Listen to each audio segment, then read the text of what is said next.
여러분 반갑습니다. 정영호 목사고요. 휴스턴 총영사로 있는데 우리 이 목사님께서 아주 짧고 간결하게 설교를 잘 하시는 분이라 짧고 간결하게 저를 소개해줘서 또 제가 뭘 얘기할지를 이미 다 말씀하셔가지고 이제 설교를 안 해도 될 것 같아요. 제가 개인적으로 워싱턴 DC는 자주 옵니다. 그리고 또 DC에 버지니아에 또 제가 버지니아 리치몬드에서 또 잠시 공부도 하면서 또 생활해서 버지니아 오면 제가 참 마음이 편해요. 그리고 정말 이 페어팩스는 정말 살기 좋은 곳입니다. 그래서 오늘 아침에도 호텔에서 이렇게 교회로 오면서 목사님과 대화를 나누면서 정말 페어팩스는 올 때마다 늘 살고 싶은 도시라고 그렇게 말씀을 드렸습니다만 원바디 처치에 오니까 옛날 제가 피츠버그에서 한인연합장로교회 담임 목사로 목회했던 시절이 생각이 납니다. 전체 교회 사이즈가 요만했어요. 한 40여 가정에 아이들이 있고 그리고 EM은 이제 거기에서 카네기 멜론 대학의 아이들이 영어권 아이들이 와서 영어 목사가 이제 목회를 주일날 하고 또 캠퍼스 미니스트리도 주중하고 저는 이제 성인 목회만 하는데 약 한 매주 한 40가정 정도니까 평균 40가정 이상이 오니까 약 한 주일날 예배는 한 8, 90명 정도 참석을 하고 매월 한 번씩 영어권 세대와 전 가족이 성찬을 하면서 예배할 때는 한 150여 명 이렇게 해서 여기 교회에 오니까 옛날 생각이 많이 납니다. 피츠버그에서 목회했던 시절이. 이제 뭐 저의 이야기는 이제 잠시 후에 또 개인의 그 간증을 통해서 함께 은혜를 나누기로 하고요. 오늘 이 말씀을 이제 주제를 잡은 것은 희망인데 참 제가 정말 희망의 그 단어 하나를 붙잡고 하나님을 믿고 의지해왔던 삶을 살았던 사람 가운데 한 사람입니다. 뭐 대단한 건 아니고요.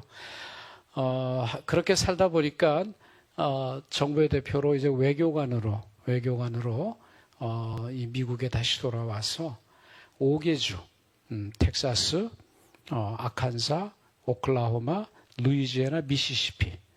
여러분 텍사스만 해도 우리 한반도의 7배예요. 7배. 굉장히 큰 땅이죠. 미국 본토에서 제일 큰 땅이 텍사스예요. 그 다음에 본토 바깥에 알래스카까지 포함하면은 알래스카가 제일 큰 땅이고 본토에서 가장 큰 땅을 하나님께서 저에게 허락해 주셨어요. 그러니까 얼마나 대단합니까? 땅 부자입니다. 그 5개주에 우리 한인들이 한 18만 명 정도 있는데 관할 지역 내에서 한인 동포수가 가장 적은 데가 또 저희 지역이에요. 제가 관할하는 지역.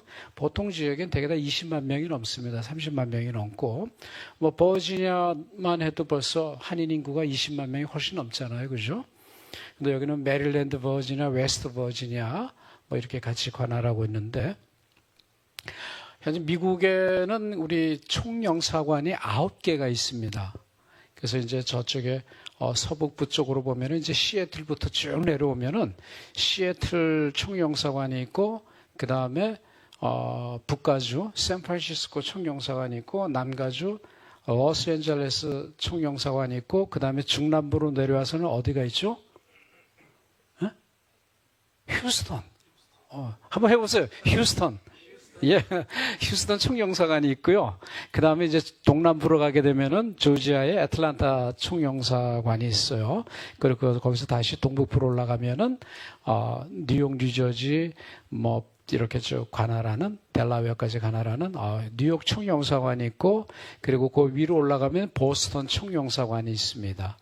그리고 이제 중서부 위로 가게 되면은 시카고 총영사관이 있고 이렇게 본토에 8개가 있고 하나는 어디 있을까요? 퀴즈. 정확한 이름. 호놀룰루. 예, 호놀룰루에 총영사관이 있어서 9개 총영사관이 있고 그 다음에 워싱턴에는 뭐가 있죠? 대사관이 있어요. 대사관.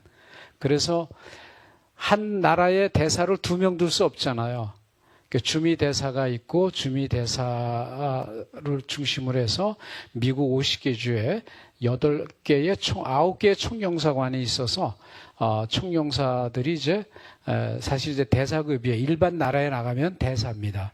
그 대사하다가 이 큰 나라의 총영사로 오기도 하고요. 이렇게 서로 이제 교류를 하는데 제가 이 총영사 생활을 하면서 만든 단어가 뭐가 있냐면은 외교는 처음 아닙니까? 근데 제가 만든 단어가 외교는 VCR이다. VCR. V는 뭐냐면은 우리가 VCR 하면 비디오, 캠코더, 레코더 줄이면 다 VCR이잖아요. 근데 이거를 응용해서 저는 어떻게 바꿨냐면 V는 visiting, C는 caring, 그리고 R은 뭘까요? restoration. 다시 말하면 외교는 방문하고 그리고 케어하고 돌보고 그리고 회복하는 것이 외교다.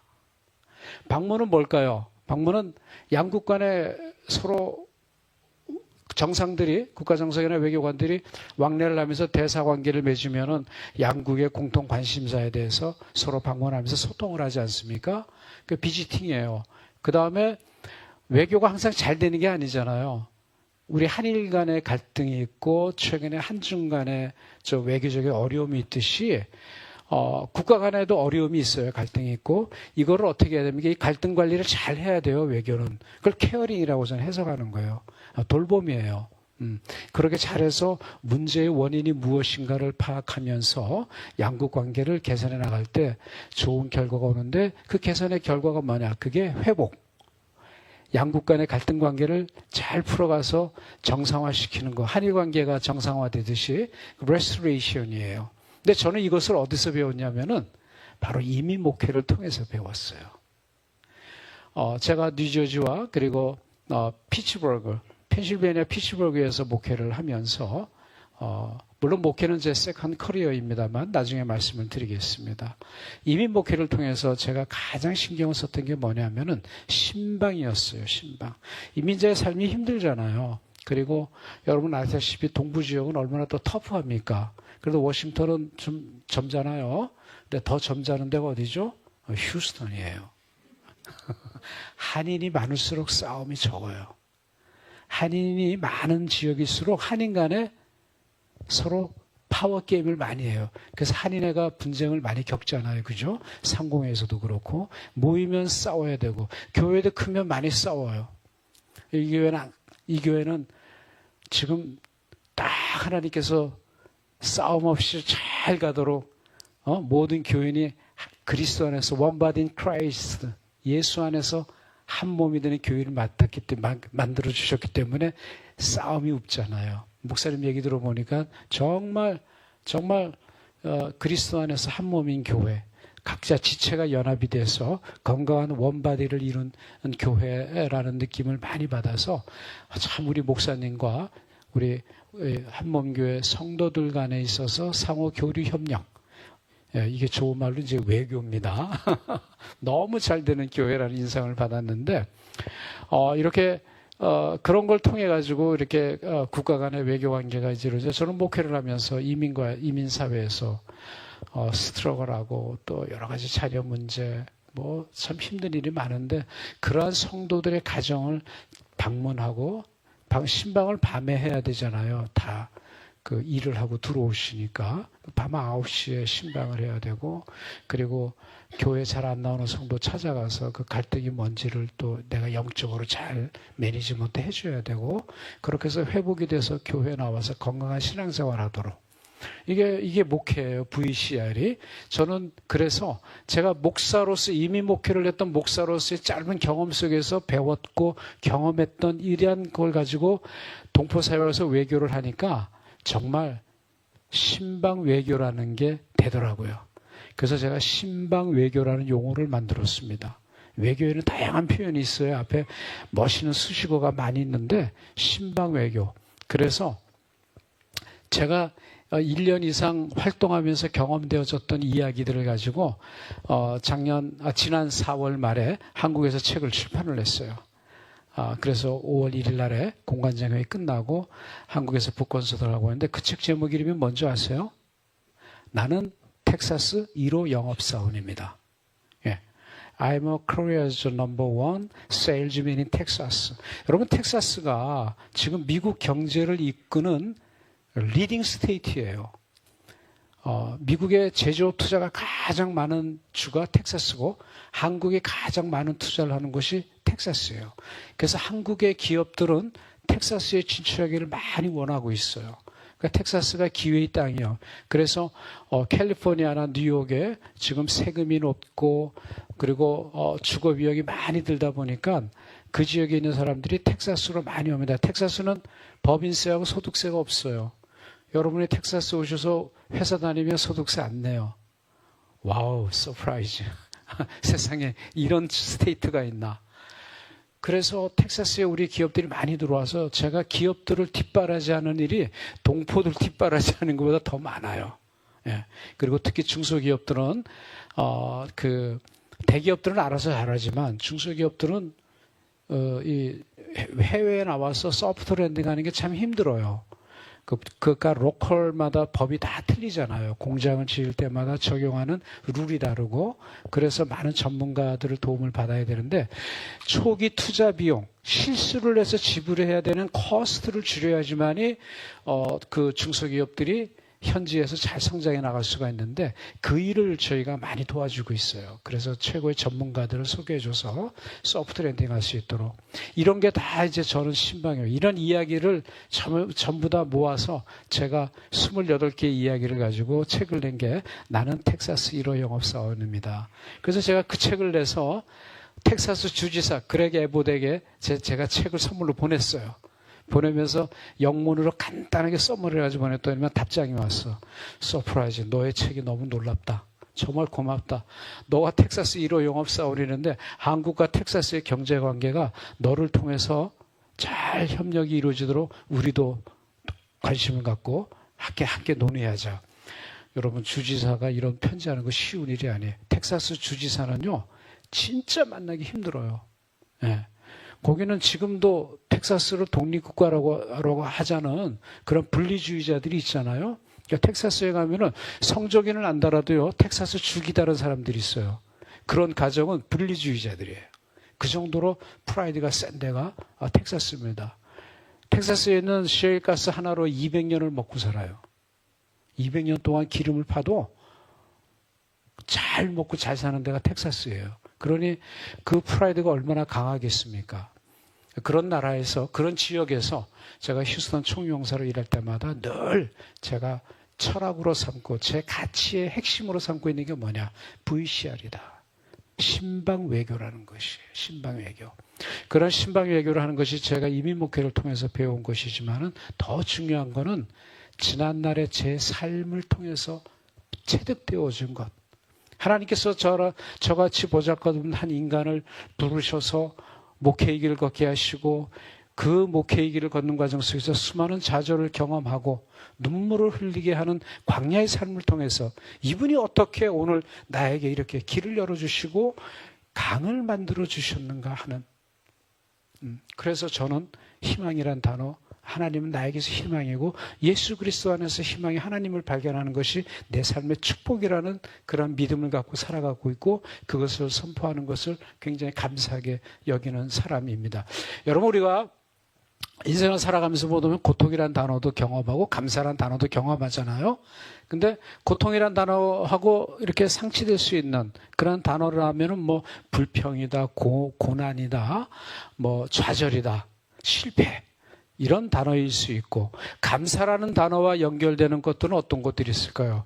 감사하니까 마음이 풍요롭고 행복하잖아요. 기쁘고 즐겁고.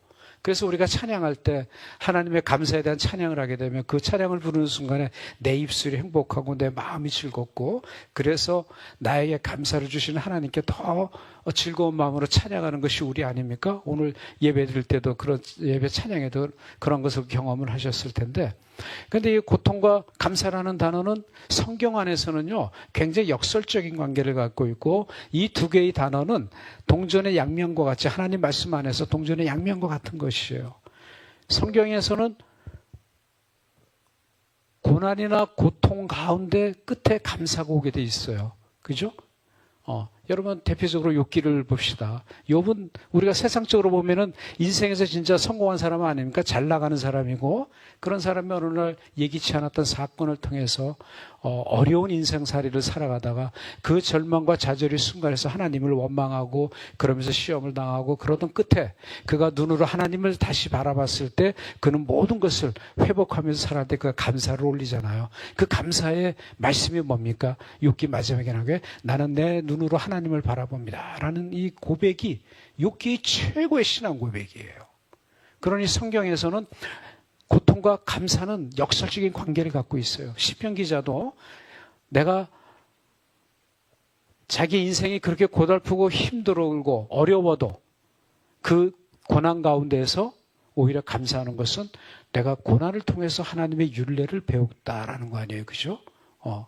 그런 말씀을 고백하듯이 성경은 우리들의 신앙인에게 있어서 고난과 감사는 뗄래야 뗄 수 없는 역설적 관계 속에서 말씀 안에서 항상 함께 관계하는 그런 특수한 단어들이다. 그런 걸 우리가 생각할 때 저는 이 오늘 말씀을 읽을 때마다 그 19절 말씀, 오늘 19절 말씀을 중심으로 해서 제 삶을 이야기할 텐데, 저는 사실 인생을 살아오면서 롤러코스터와 같은 삶을 살아봤어요. 그리고 오늘 이 자리에 오기까지 저는 태평양을 3번을 건너던 사람입니다. 태평을 건너올 때마다 제 인생인 하나의 변곡점을 다 만나요.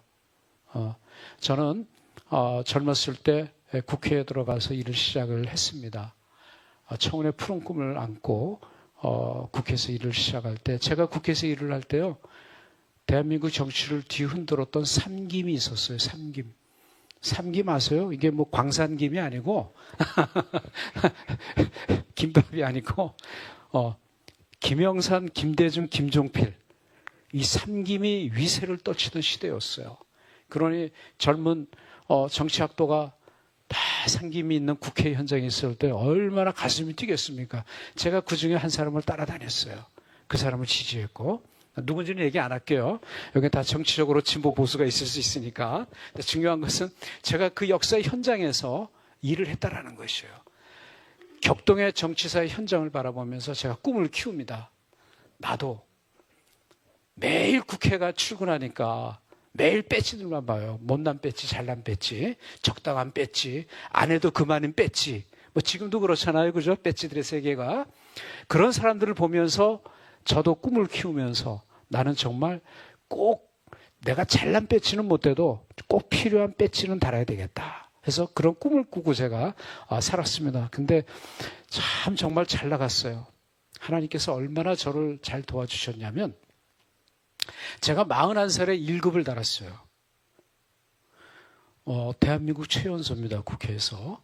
1급이란 자리가 어떤 자리냐면요, 지금 제가 대사인데 1급짜리예요. 근데 제가 그 41살에 달았어요. 정무직으로 1급으로 제가 국회에서 이제 수석 보좌관 생활을 쭉 하면서 국회에 들어온 지 11년 만에 제가 1급을 달았는데, 1급을 달을 때 엄청난 경쟁이 있었어요. 저보다 10년 선배들하고. 근데 하나님은 저를 택하셔가지고 국회 부의장 비서실장직에 임명해 주신 거예요. 단계가 엄청 뛴 거예요. 몇 단계를. 근데 나중에 제가 목사하다가 한국에 들어가서 보니까 오늘까지도 그 기록은 깨지지 않았어요. 최연소 1급. 그걸 세상에서 즐겼던 사람이 지금 여러분들 앞에서 설교하고 있습니다. 그렇게 하면서 국회에서 1급을 달면은요, 정부에서 마찬가지 1급을 달면은 정치의 뜻이 있으면은 이제 국회의원 공천받고 국회의원이 되면은 그게 가장 빠른 코스예요. 그래서 제가 40대 중반에 이제 17대 국회죠. 국회의원이 되기 위해서 출마 준비를 했는데 예상치 못했던 사건을 맞이했습니다. 여러분, 아빠 찬스라는 거 아세요? 아빠 찬스? 한국에서는 게 뭡니까? 아버지의 백을 이용해 가지고 자기가 남들과의 경쟁에서 혜택을 보는 거. 네. 뭐 얼마 전에 조아무개 씨 집안이 그런 걸로 인해서 좀 시끄러웠잖아요.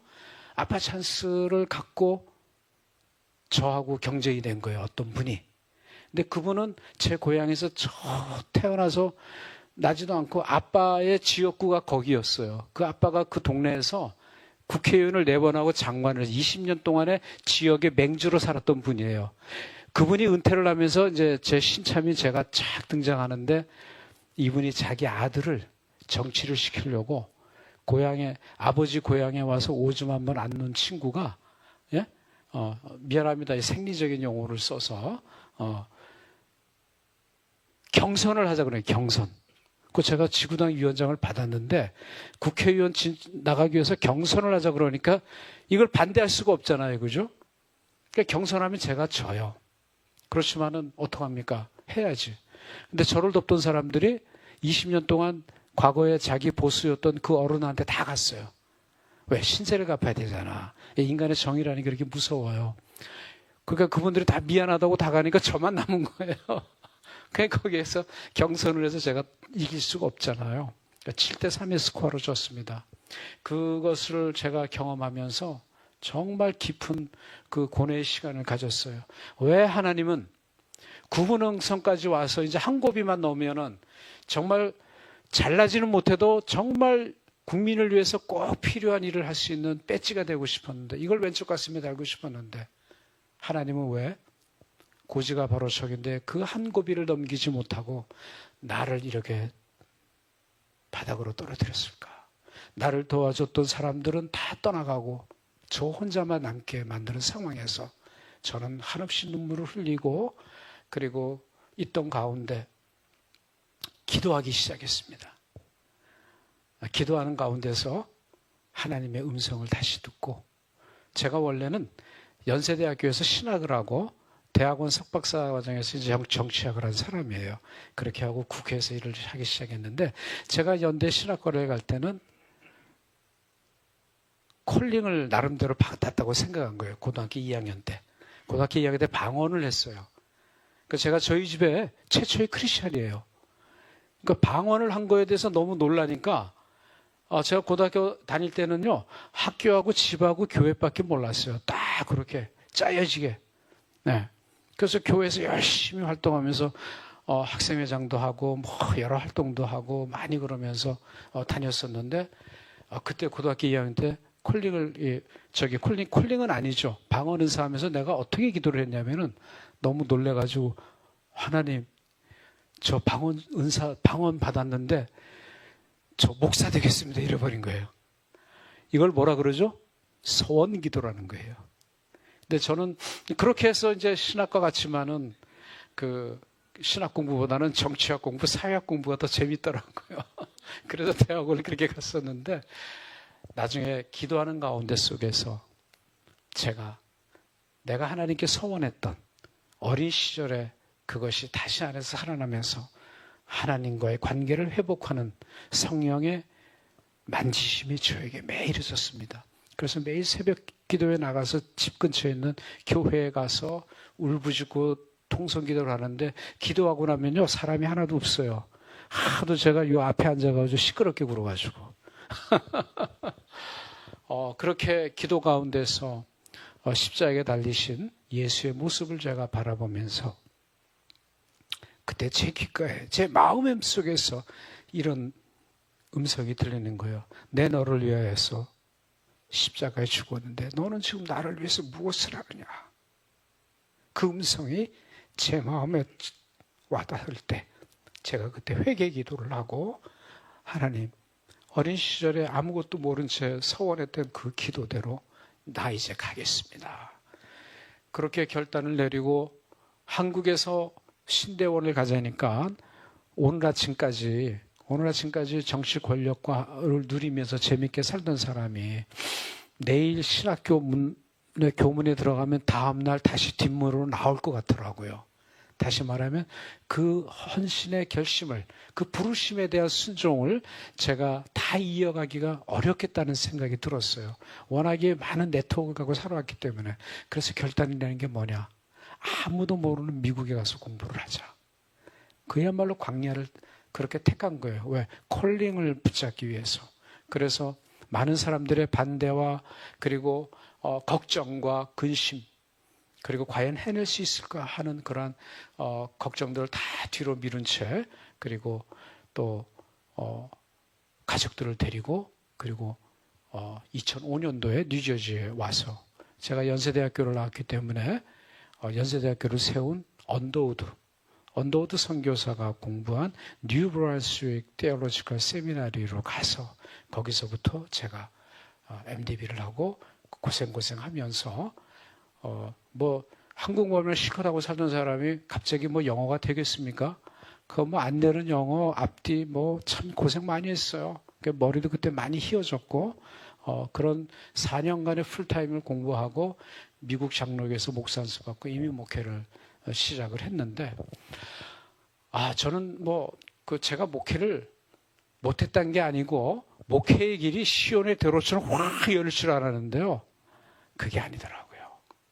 정말 어렵고 힘든, 아주 큰 교회에서 목사 연수받고 부목사 생활을 하면서 사례비도 많이 받고 그렇게 지내다가 이제 영주권이 나왔으니까 이제 다른 교회로 가야 돼요.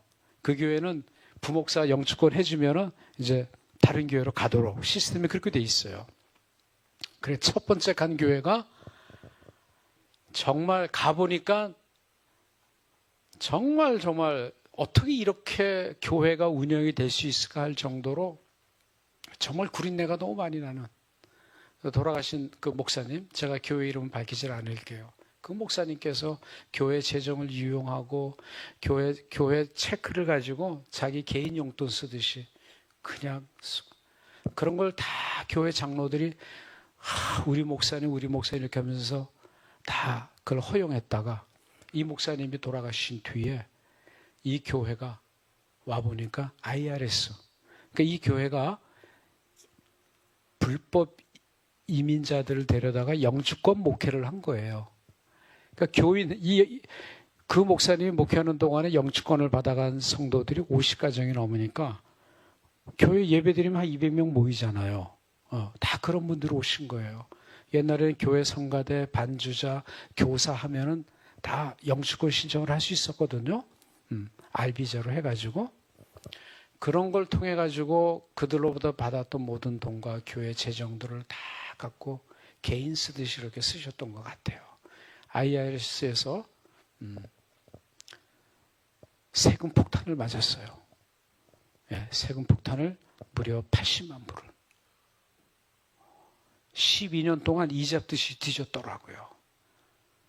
그리고 그 사이에 돌아가신 목사님 후임으로 왔던 목사님은 과거 그 교회 부목사였던 분이 한국 갔다가 다시 돌아와서 그걸 알고 나니까 교회에서 스몰 비즈니스 하는 장로님 권사들, 그래도 지갑에 돈이 있는 분들만 싹 빼가지고 따로 나가서 교회를 차렸어.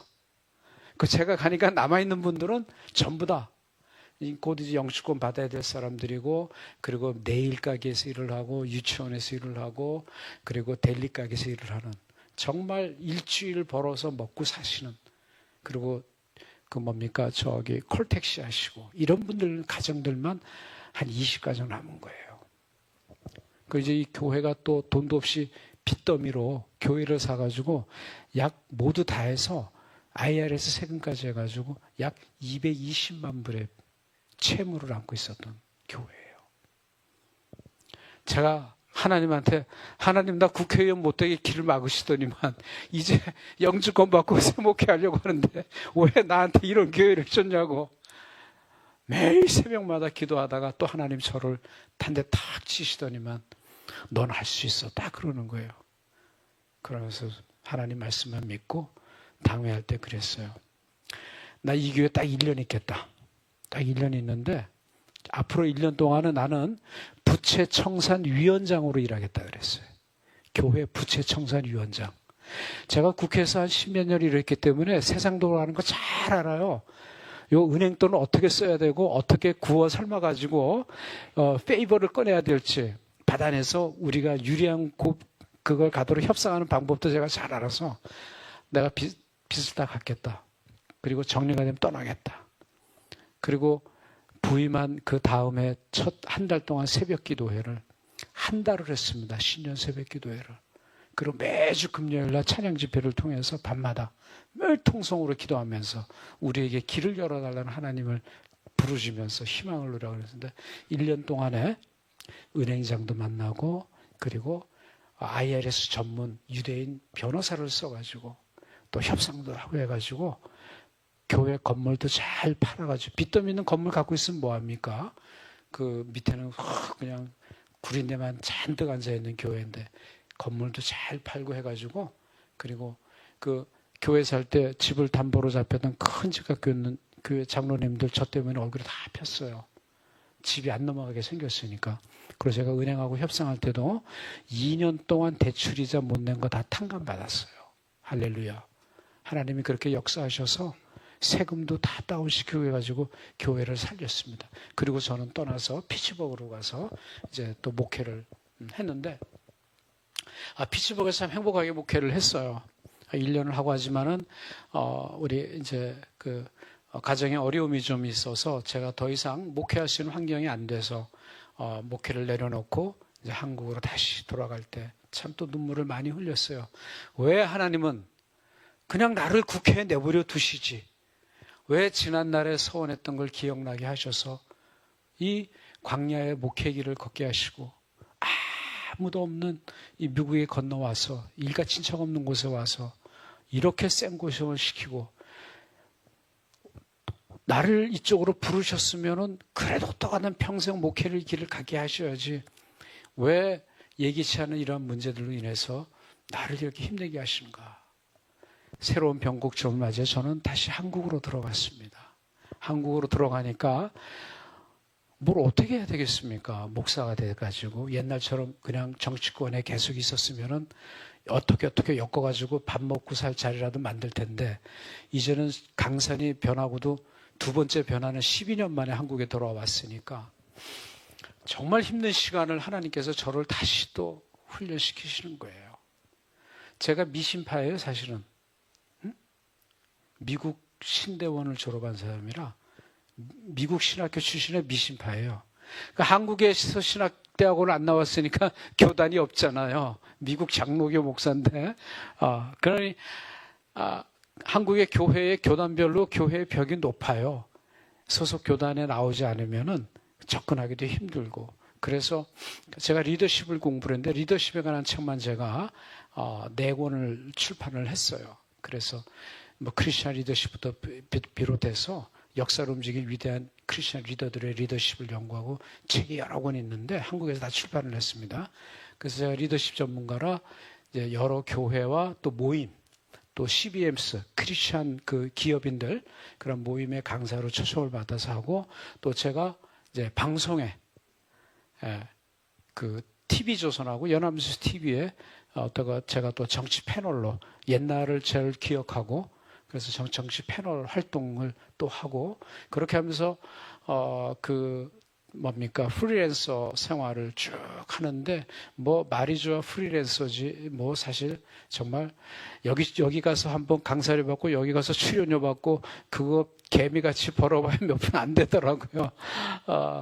그렇게 몇 년을 지내는 과정 속에서 또 여러 또 경험들을 하고 또 새로운 네트워크를 만들고 정말 힘들게 살면서 제가 한 가지 변함없이 제 마음속에 갖고 있었던 것은 오늘 내가 미국에서도 광야였고 돌아와서도 또 새로운 광야를 경험하는 이 시간에서도 하나님은 반드시 나를 위해서 새 일을 행하실 것이다. 나는 절대로 내가 하나님을 서서 포기하는 한이 있더라도 하나님은 나를 포기하지 아니하시고 언젠가는 이 모든 광야의 삶을 통해서 하나님께서 그것을 함께 증거할 수 있는 그런 시절을 나에게 주실 것이라는 믿음은 제가 갖고 살았습니다. 오직 그 믿음 하나로. 여러분 우리 이민 생활에서 얼마나 많은 어려움들을 겪고 사십니까? 이 자리에는 50년, 40년, 30년, 20년 10년 된 거는 명함도 못 내밀죠. 이민 생활의 초기이니까 어린애 같은 거죠. 그렇지만은 30년, 40년, 50년 인생을 살아오면서 언어와 문화와 그리고 피부 색깔이 다른 사람들과 관계하면서 하루하루 살아갈 때 그 얼마나 많은 어려움과 그리고 인종차별에 대한 그 굴욕을 겪으면서 우리 자식만은 이러한 것을 겪지 못하게 해야 되겠다고 밤낮으로 손이 부르도록 일하면서 사시는 분들이 얼마나 많습니까? 그런 분들의 삶 속에서 하나님께서는 제가 목회를 할 수 있도록 저를 인도해 주신 것이 오늘 저에게는 얼마나 그것이 큰 감사고 얼마나 큰 하나님의 축복이 아닐 수가 없는지 저는 떳떳하게 여러분들 앞에 고백을 합니다. 드디어 그와 못지않는 삶을 한국에 들어가서 7년, 8년 가까이 살면서 하나님께서 어느 날 저에게 새로운 기회의 장을 열어주었고 저는 그 기회의 장에 들어가서 믿음을 가지고 도전을 했고 그 도전은 성공을 했습니다. 어느 날 외교부에서 전화가 한 통이 걸려왔어요. 휴스턴 총영사로 추천이 됐는데 앞으로 2개월 동안 인사 검증을 할 겁니다. 그러니 2개월 동안 어느 누구에게도 이 이야기를 하시면은 안 됩니다. 그렇게 딱 와서 저는 놀랐어요. 그러면서 그 순간에 마음속으로 할렐루야를 외치면서 기도를 매일마다 하는데 근데 이게 입이 근질근질하잖아요.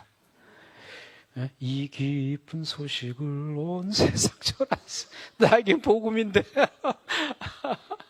말을 하고 싶은데 이거를 알리지 말라니까 그래도 알 사람은 알아야 돼요. 이 정보라는 건요 꼭 알 사람은 알아야 되는 사람과 정보를 공유해야지만이 정보의 가치가 있는 거예요. 그래서 미국에서 같이 공부했던 그 목사님들에게 이 소식을 알려주고 기도해달라. 제가 그것밖에 부탁할 게 없잖아요. 그리고 대신 목사님들도 누구에게 말하지 마십시오. 그 목사님들이 기도 많이 해주셨어요. 저도 기도 많이 하고 그리고 박해로 교회 나가서 이제 새로운 네트워크가 많이 생겼으니까 모임들이 많잖아요. 나가면은 이제 같이 어울려야 되다 보면은 거기 가면 또 이게 사람들이 뭐 좋은 소식 없냐 이렇게 물어보면은 요거 얘기를 해야 하고 싶어가지고 근질근질할 텐데 해서 그저 짧은 점심 식사 모임은 갔다 오되 저녁 식사 모임은 한 번도 안 나갔습니다. 그냥 집에 앉아서 기도하고 성경 보고 또 뭐 TV도 보고 그러면서 그러면서 뭘 했냐면은 2달 동안 미국의 역사와 미국의 문화와 그리고 제가 가야 될 5개 주에 관한 그런 모든 자료들을 다 이렇게 구하면서 공부를 다시 시작했어요.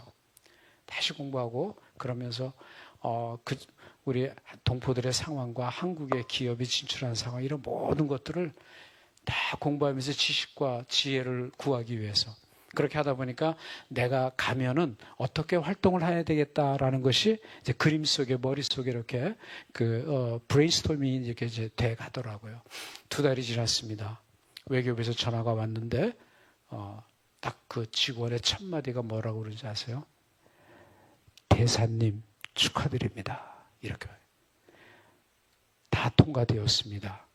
축하드립니다. 그런데 그 순간에 막 누가 옆에서 뭐라 하면 막 내가 울 것 같아요. 이렇게 울컥하는데 그러면서 또 하는 말이 뭐냐면 대사님이 영주권자이기 때문에 영주권을 포기해야 됩니다. 그 절차를 밟는데 1달 이상 걸리는데 그때 가서 정식 발령 낼 때까지 또 아무에게도 말하지 마십시오. 뭐 이렇게 막 그냥 자랑하고 싶은데 못하는 거예요.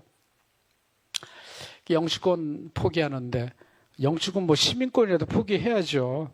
나라의 대사로 나오는데 그래서 그 전화를 딱 끊고 나서 저는 그 순간에 참았던 울음을 터뜨리면서 소파에서 내 머리를 묻고 하염없이 울면서 기도를 했어요. 하나님 감사합니다. 나 같은 죄인에게 하나님이 나를 포기하지 않으시고 광야의 광야를 거쳐가면서 오늘의 이 시간까지 하나님 제 믿음대로 저에게 광야의 길을 내주시고 사막에 강을 내주시는 약속을 저에게 주셔서 감사합니다. 제가 하나님의 부르심을 받고 그 태평양을 넘어가서 저 넓은 땅에서 우리 동포들과 함께 하나님의 말씀으로 평생을 살아가고 저들의 삶을 위로하고 저들과 함께 나아가면서 저들의 아픔을 내 아픔으로 생각하면서 목회를 하고자 했었는데 저는 그것을 하지 못하고 다시 태평양을 건너 돌아와서 어려운 시간을 보내면서 앞이 보이지 않는 삶을 살아갈 때 하나님 오늘 나에게 이 기쁜 소식을 주시면서 다시 태평양을 건너 저 땅으로 돌아가 우리 동포들을 만나게 하시니 감사합니다.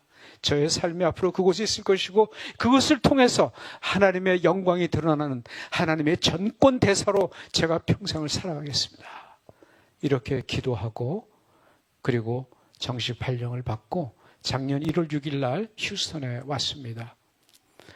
그것도 온 이후로부터 지금까지 저는 정말 정신없는 인생을 살았고 정말 1년 365일 가운데 제가 첫 1년을 보니까 작년 1년을 보니까 1년 365일 가운데 무려 305일 동안 제가 공식 일정이 있었더라고요.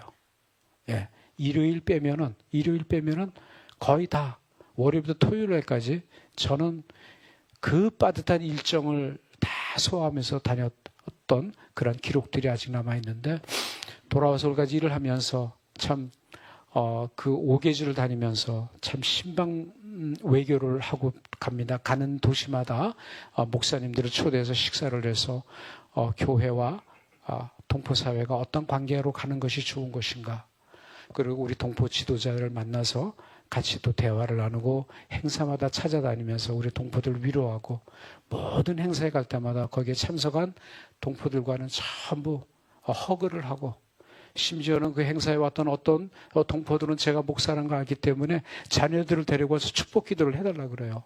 저는 담대하게 거기에 교인이 없어도 저는 그 가정을 위해서 담대하게 머리에 손을 얹고 축복 기도를 합니다. 조용히 하지 않아요. 들으라고 큰 소리로 그렇게 기도를 합니다. 그것이 하나님의 위대함을 선포하는 것이죠. 여러분, 하나님께서는 우리의 삶을 날마다 세밀하게 관찰하십니다.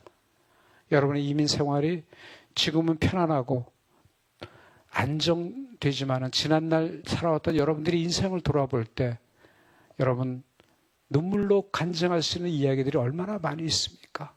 서로 공감하면서 손을 잡고 맞아 그랬어.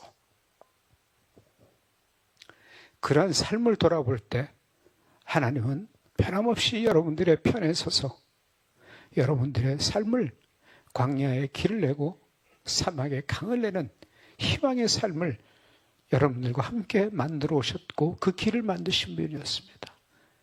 하나님은 웨이 메이커이십니다. 하나님은 우리 인생의 길을 만드시는 분이에요. 믿으십니까? 오늘 이 사회를 통해서 선포되는 19절 말씀은 하나님의 위대한 약속입니다. 무슨 약속입니까? 희망의 선언이고 희망의 약속입니다. 그 희망을 우리가 마음속에 갖고 있을 때 우리는 모든 삶의 어려운 과정과 그리고 자녀들의 문제까지 하나님께서는 그 약속을 실천해 가실 줄 믿으시기 바랍니다. 다윗이 인생을 살아가면서 얼마나 많은 죽음과 삶의 생사를 경험하면서 살았겠습니까? 그러한 다윗이 자기 인생의 마지막에 그렇게 고백을 합니다. 하나님, 내가 무엇을 해야 합니까? 이제 나의 희망은 당신 안에 있습니다. But now, Lord, what do I look for? My hope is in you. 여러분, 우리는 하나님 안에서 우리의 희망을 붙잡고 살아가야 됩니다. 하나님은 언제나 여러분 편에 계십니다. God is always on your side.